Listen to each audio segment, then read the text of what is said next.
Welcome to Talk World Radio, a half-hour discussion of politics as if the people mattered. I'm David Swanson. This week on Talk World Radio, we are talking about militarism and climate. Our guest is Stuart Parkinson. He is Executive Director at Scientists for Global Responsibility, which you can find at sgr.org.uk. He is the author of numerous reports related to the connection between militarism and environmental destruction. He is the co-author of a book on the Kyoto Protocol and an editor of the Responsible Science Journal. Stuart Parkinson, welcome back to Talk World Radio. Hi, good to be with you. Great to see you. I think your most recent report is on the impact on the climate of military spending increases, which tragically, I think, sounds like bewildering nonsense to many listeners. Can you explain? Yeah, so the latest, this is a particularly European, well, the focus of our report, or one of the focuses of our report, was particularly about European increases in military spending that are underway at the moment. Particularly since the full invasion of Ukraine by Russia and the arming by NATO of Ukraine in response to that. And so we've seen a large increase in military budgets across Europe over the last few years, and particularly, and that's been supercharged by Trump's announcements or statements undermining his commitment to NATO, and so that's led to governments on this side of the Atlantic arguing for much larger spending increases, and various funding mechanisms have been made available either through government spending mechanisms or through EU spending mechanisms. And so this is leading to a large rise in military spending. We've already seen military spending in Europe increase from about 1.5% GDP to nearly 2% GDP. And there's a push for it to go up to possibly 3%, 3.5%. The NATO summit next week may come up with a more definitive agreement, or it may not. We will see. So those spending increases are leading to, obviously, buying more weapons, more military activity, and the way in which that leads to greenhouse gas emissions is that militaries are very high fossil fuel users. They burn lots of fuel in their activity, and then they are supplied by companies which use lots of fossil fuel energy in producing new weapons and all the other supplies that militaries need. So I know that NATO wants everyone to talk about percentage of GDP, but of course this means actual huge increases in absolute pounds and euros and per capita, which I think are saner means of measuring the size of military spending. Absolutely.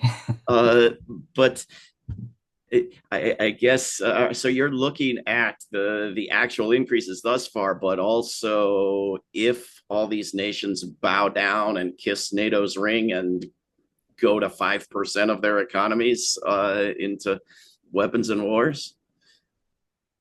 Yeah, I mean, we've looked at in a report that I co-wrote with some colleagues from the Conflict and Environment Observatory and the Initiative on Greenhouse Gas Accounting of War, and a couple of other organizations.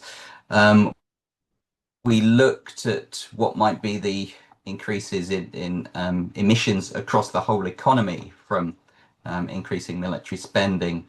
And these are of the order of around 140 million tons of carbon dioxide equivalent if spending in Europe increases to about 3.5% of GDP.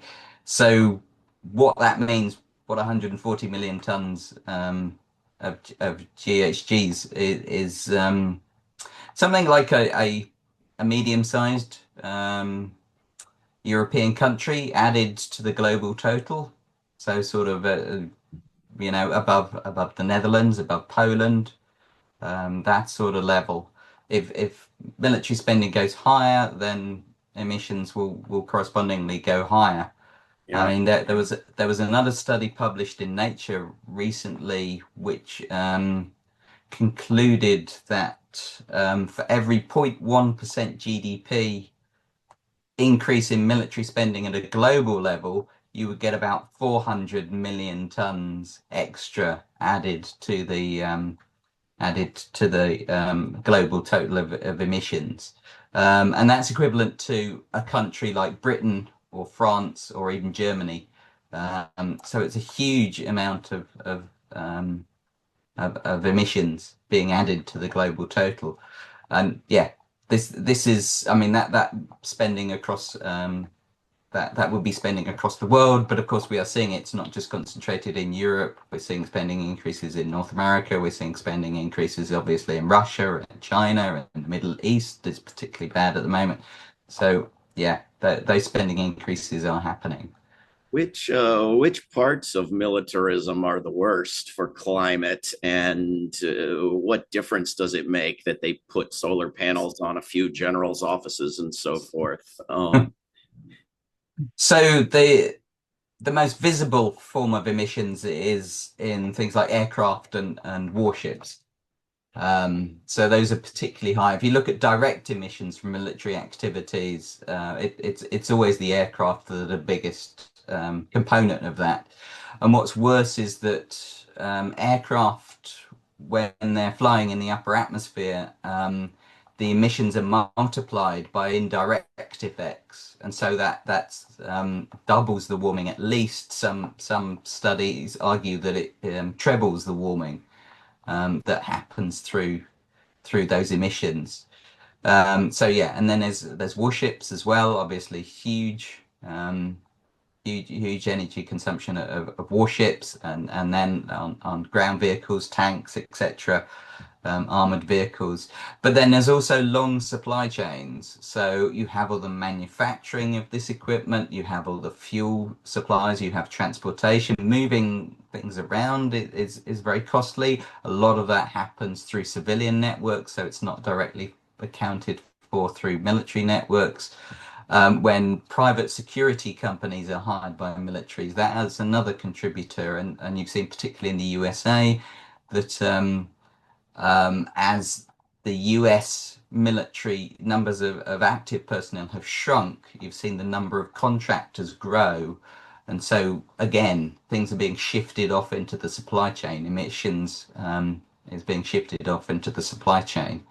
And so it goes on, everything, food supplies and shifting food supplies around the world to keep militaries fed is another component. There are so many of these. So supply chains are long and big.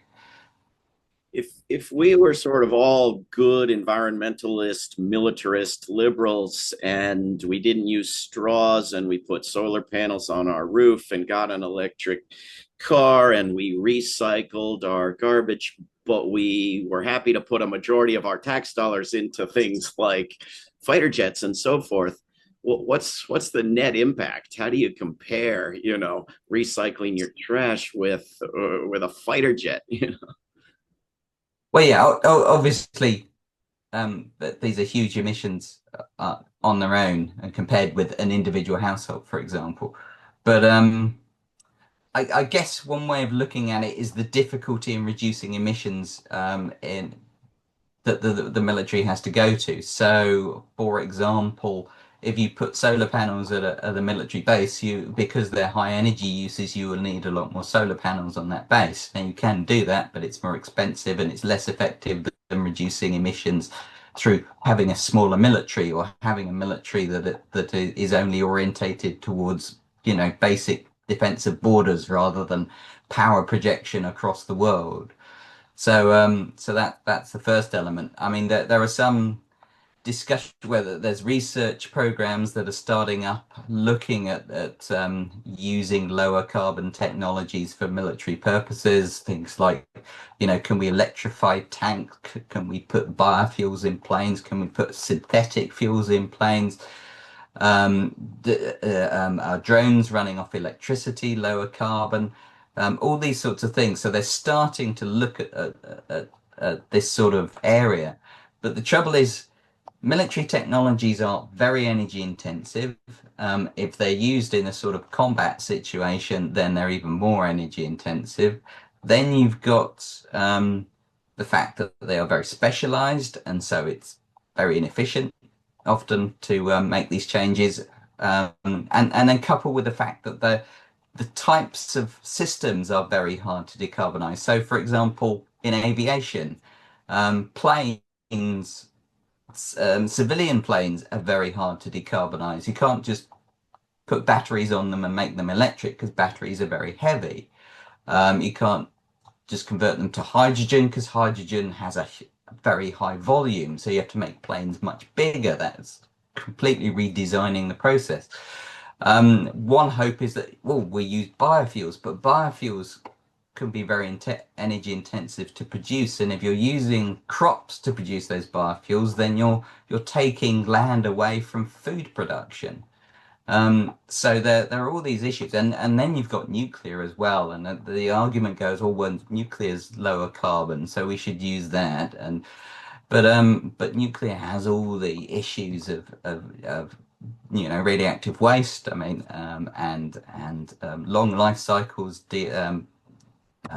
dispose that decommissioning management regimes that are needed for centuries, if not thousands of years.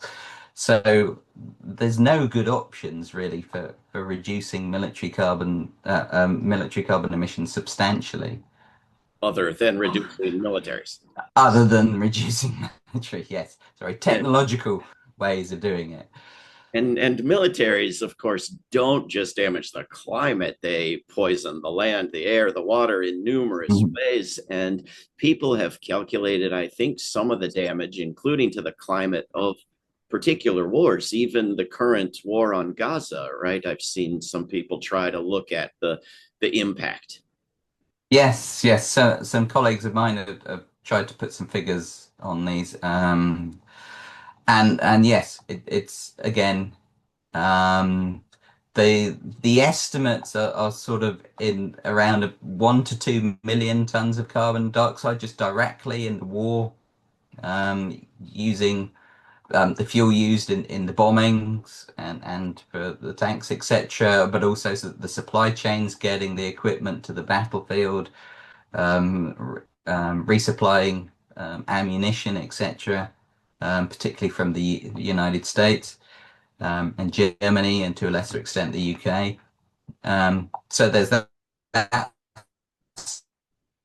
side of it, and then there's reconstruction, and reconstruction, particularly Gaza, because it's been so flattened. Reconstruction could take, decades, and those emissions of reconstructing to anything like the level of buildings that they had before the war, that's tens of millions of tons. So that multiplies the effect. And you see a similar situation in Ukraine, and in other countries. You've got this long tail of emissions where reconstruction takes place after wars, and that commits you to large emissions well beyond the direct impacts. We are speaking with Stuart Parkinson, who is Executive Director of Scientists for Global Responsibility. You can check out sgr.org.uk. Stuart, I've seen this argument that I hope is having an impact, that these increases in military spending will lead to this increase in climate destruction, which will lead to environmental crises and migration, which will cause wars. And so you're actually creating wars rather than peace, which sort of disturbs me because the military spending directly makes wars more likely. You don't have to go through these three steps to get to wars being more likely. And it disturbs me to eliminate human agency. Humans who don't use wars to solve migration problems don't get wars. It's a choice. But I still hope that argument is reaching people who maybe care more about war helping the slow destruction of life than they do about war so quickly eliminating so many lives and threatening to quickly cause nuclear apocalypse? What do you think of these arguments? I think we've got to be very careful about the argument that war, that climate change causes war, Yeah. because it's a dangerous argument that the militaries are using to prop up their spending and to increase their spending and say, well, climate change is going to make everything more unstable, and therefore you need militaries to keep you safe in a more unstable world. And that's a very dangerous argument because there are lots of other ways of reducing instability that might be caused by climate change. If you have food supplies impacted by climate change, having good governance, an equal society, robust distribution networks for the food, then you will be far more resilient to the impacts of climate change, and you'll be less likely to fall into a situation of instability and conflict. And that's kind of lost in this argument around war causes, climate change causes war. Yeah. So it's quite a dangerous argument to use, and again, it kind of feeds into the whole military argument that we just need bigger militaries. Whatever the problem is, we just need bigger militaries, and that's really not the situation. And peace activists repeat this argument and they think it's a good one. And yet, as you say, if we had more democracy and fewer F-35s in the name of democracy, we would have other means of addressing crises. Um, Yeah, yeah, absolutely. I mean, there's also a danger with militaries being used. Well, some militaries arguing, oh, we need more disaster relief, and militaries are well placed to provide disaster relief. yeah. But you think, well, if we had civilian agencies well funded enough, then they could provide disaster relief, and that would be a lot more efficient, both in terms of resources and in terms of money, because you wouldn't have a fighting force trained, which has no role in disaster relief. You don't need people equipped with weapons to deal with a disaster. You simply need proper resources to help distribute supplies and build um, I mean, And a various shelters in a disaster to help people recover. and people who were unarmed and legitimately intending to help with the disaster would leave after they finished helping. Well, yeah. The armed forces, they never leave. They build bases, which have an environmental cost as well. I want to ask you because I've always wondered. I spend a lot of time looking at foreign military bases. Whose country does the environmental destruction of environmental bases get added to the data of the occupier or the host? It does depend. Often it is the host. So the country and because the US has so many more foreign bases than any other country, but And all around the other 700. countries put together. The other countries are often it's the host country that will report on those emissions and then be obliged to report and reduce those emissions, and then manage the impacts, whether they be carbon emissions or other environmental pollutants. Which means that the US percentage of this is even a little bit higher than we think. Yeah. How much? Well, first of all, how much of climate damage is militarism, taking everybody's militarism together? Our estimate, we produced an estimate a few years ago where we estimated the global military carbon footprint was about 5.5% of global emissions. So if it were a country, it would be bigger than the whole of Russia. So So that's the kind of significant to be leaving out of agreements and reports and yeah. Yes. I mean, this is the thing. It's kind of a lot of things that go, well, the military supply chains, their industry, so they're being dealt with by industrial policy. But if your spending is saying we must spend on these technologies and we must relax our environmental regulations to make sure we have these technologies, and that's what's happening across the world, then it does undermine your whole environmental strategy. and so what percentage of the military environmental or climate increase is from the United States? I mean, with Europe, copying all the mistakes of the United States instead of the United States learning from all the accomplishments of Europe. I used to think I could say that if the United States just got down to European levels of destruction, we'd be good for a while. I don't know if you can say that anymore, but what percentage, if you just fixed this one little country with 4% of humanity, how safe would we be?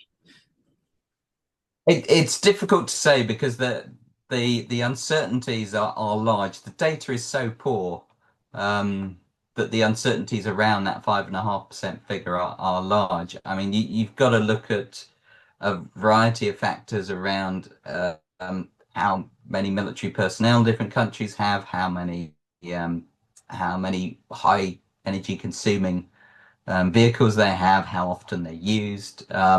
We haven't done the estimate of the proportion of military carbon emissions or the global military carbon footprint by country. And that's some work that needs to be done. There's still a whole debate around, what do you include and how long are the supply chains. It's certainly very large, and the US being the largest military spender and having the largest air force and having huge supply chains is going to be an outsized proportion of that total. I'm willing to wager, if you'll take a friendly bet, that over 50% is the United States. Possibly not that much. Well, we'll make it. I think, yeah. I mean, there are other issues. I mean, you've got to bear in mind that countries like China and Russia have much larger numbers of military personnel. They are much more fossil fuel dependent. So, yeah, then that kind of makes up to some extent the fact that they have smaller air forces and don't use them as much. And they're also, a lot of their aircraft and warships and tanks are less energy efficient. And I mean, one of the reasons why, for example, European and American equipment weapons platforms tend to be more energy efficient is simply because it can be cheaper, and that means that they can have an operational advantage. They can have an advantage on the battlefield, and this is what is driving the technological change in this area. If militaries see an advantage on the battlefield from reducing their carbon emissions, then they will do so. But if they don't, they won't. And this is the sad fact of the issue. This is why we have to go bigger and look at, well, we need to do far more about reducing conflict, finding peaceful ways of dealing with difficulties using diplomacy, mediation, and military strategies themselves, at the very least, need to be much more defense orientated, not about global power projection. But of course, NATO and weapons spending enthusiasts will tell you that the bigger the military, the fewer the conflicts. Facts be damned. This is what they'll agree with. Yeah.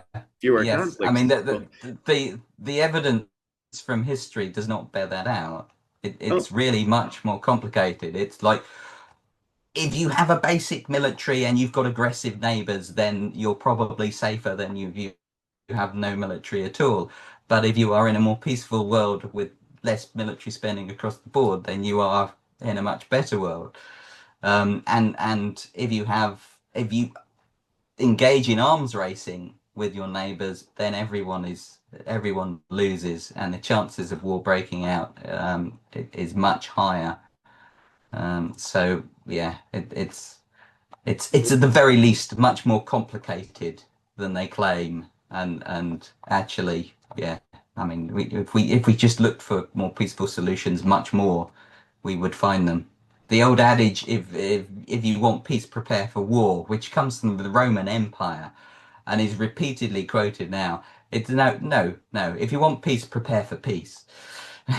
Yes, absolutely. And it didn't work for the Roman Empire either, or for the guy who said it. So we got just a few minutes left. Stuart Parkinson, what are your recommendations, both to big institutions and governments and to people listening to this program? Well, I think the first one is a very relatively simple one, is that we need better measurements of military carbon emissions, both direct emissions and supply chain emissions, so that we at least understand better the scale of the problem. But in parallel with that, we need governments to realize that the safety of the world is based on a more peaceful world, and a more peaceful world where militaries are as small as we can get away with, and the direction of travel is to reduce spending and reduce activity, and find diplomatic solutions. We have there was a report today that came out from climate scientists saying we have 3 years left before we use up or we pass the limit for 1.5 degrees temperature rise in global warming, and that puts us into a very dark place in terms of climate system instability. We need to refocus on tackling climate change and broader environmental issues. We can't afford to be distracted by threatening yet another conflict on another group of people.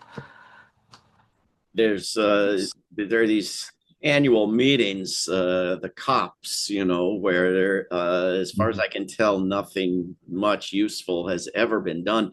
Do people still bother with these? Have a lot of people given up entirely on the United Nations? Is there any point? Well, I think it's important that we continue to have this dialogue and negotiation and get whatever agreements we can from these meetings. It's the only global forum for doing it. It did give us the Kyoto Protocol in 1997. It gave us the Paris Agreement in 2015. These are guiding, reductions in climate action. But yeah, they're not enough. And we are seeing many more multilateral initiatives sort of agreed on the sidelines of these meetings. So there are alliances to eliminate coal. There are alliances to eliminate oil and gas. There are alliances to agree new treaties on controlling deforestation, for example. So they serve a purpose. They're just not good enough. Well, and we need a few more global leaders to step up and take the initiative and push policies in this area much faster. I'm and sure we're you're not right seeing about that from some Western nations at the moment. They've dropped the baton. They're moving quickly in the wrong direction. We're just about out of time. Stuart Parkinson, where and when is the next such meeting? The next meeting is in Brazil in November, on the edge of the Amazon rainforest. There's kind of the Brazilian government is pushing this as, we really need to get on and agree some proper targets here. And it was billed as after the last couple of meetings have taken place in petrostates in Azerbaijan and United Arab Emirates and Egypt before that. We finally in a country that's taking climate change seriously, but the trouble is that the momentum's being lost with Trump pulling out and with Argentina pulling out as well. It's going to be a struggle, but we have to keep pushing. Well, All the levers that we have available, we have to keep pushing. I'm glad to hear it. Stuart Parkinson is Executive Director, Scientists for Global Responsibility. The website is sgr.org.uk. Stuart, thanks for everything you're doing, and thanks for coming on Talk World Radio. Thank you. This is Talk World Radio. I'm David Swanson. Take action at rootsaction.org. Help end war at worldbeyondwar.org. Read or listen to today's Peace Almanac entry at peacealmanac.org. All past shows can be heard at talkworldradio.org. Talk World Radio is produced in Charlottesville, Virginia, and syndicated by Pacifica Network. There is no way to peace. Peace is the way.